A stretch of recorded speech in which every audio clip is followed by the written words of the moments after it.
Hi, my name is Dennis. This is going to be a short video on equipment management and equipment reporting within Master Builder. It's not going to be appropriate for everybody, but if you do have equipment, we do have an equipment management feature within Master Builder. So first thing I'm going to show you is how and what we track on any individual piece of equipment. So here is basic information. You know, my loader, a description of it, serial number, license number if you have that. If have interest expense, where you want that to go. A lot of accounting information here. But one of the things we really like to work with contractors on, and one of the things that I'm very experienced at is equipment recovery rates. A lot of contractors really don't do a very good job at that, and we really want to make sure that they are putting in the right amount of cost to their jobs to capture what that piece of equipment truly costs them on an annual basis. Somebody needs to pay you for that equipment. You need to include it in your jobs. You really need to have a really good handle on what it actually costs to own that piece of equipment. And this right here, Master Builder allows you to do that. I mean, we can spend time with you individually if it's something that you really want to look at, but you know, fixed cost, operating cost truly comes straight from the CAT handbook, Komatsu handbook, whatever, John Deere, whatever. These are all available. They're by piece of equipment, by type of equipment.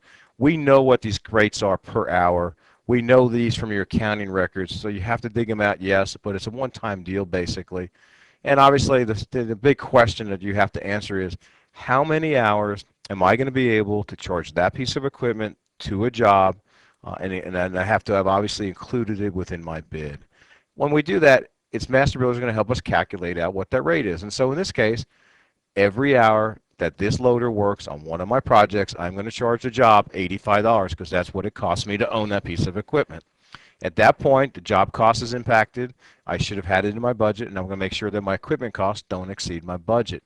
But the thing that most people get out of this system is not only that, but what does it cost to own this piece of equipment? So if I click this tab here, it's every record, every cost transaction that's come through AP.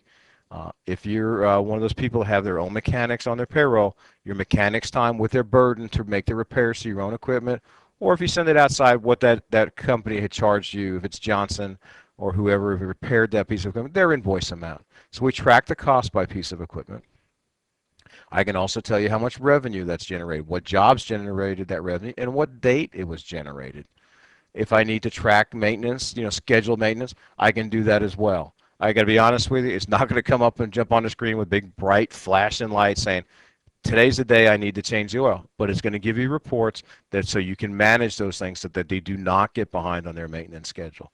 So in that case, we track what we think we should charge for the equipment. We track the individual cost records and revenues. So in your head, you should be able to picture this. If we're doing that, then why don't we get a report that looks like this? And we do. If we look at that loader again, which is equipment number 3, so far for this period, I've billed out 887 hours. My cost, whether it be fuel, depreciation, repairs, whatever, has cost me almost $59,000. So it's costing me $66 for every hour that it's operated. My revenue that I've charged to the jobs, it's almost that 85. It was a little short, but that $85 an hour means I'm making $18 an hour profit every hour that piece of equipment operates, and that's what we're looking for. We don't want to make a fortune on any machine, but it has to be able to maintain at least enough revenue to pay for itself. If you look at our paver down here, not doing very well. Actually, every hour that piece of equipment works, it's costing us $14 an hour. So somebody needs to look. Is somebody not returning in the correct number of hours? Do we set the wrong rental rate? Are repairs starting to sneak up on us higher than we had expected? But there's got to be a reason for that. But this report's going to kind of jump right off this page and show you which ones make you money and which ones lose you money. Equipment, if it's something that you have, needs to be maintained. You need to have the records. You need to be able to depreciate it on a monthly basis, not wait till your CPA shows up in December. Otherwise, you think about it, the last 11 months financial statements that you've trusted and you've relied on have been short by that depreciation amount. So maybe you really weren't making money. So we allow you to post that depreciation once a month automatically based on the number for the year. Also, let's not be late making a payment. So we have all of our payments scheduled in Master Builder. We go through this menu option, we click it, and it takes all of the pieces of equipment that are on lease or on a bank note, and puts them into accounts payable with the correct payment date, so that somebody doesn't have to dig through a file, pull out the coupon. Oh my gosh, I have to pay this today. It's already going to be in there and be on the job selection in accounts payable. And so we do a lot of things, and there's other reports. I just showed you a couple.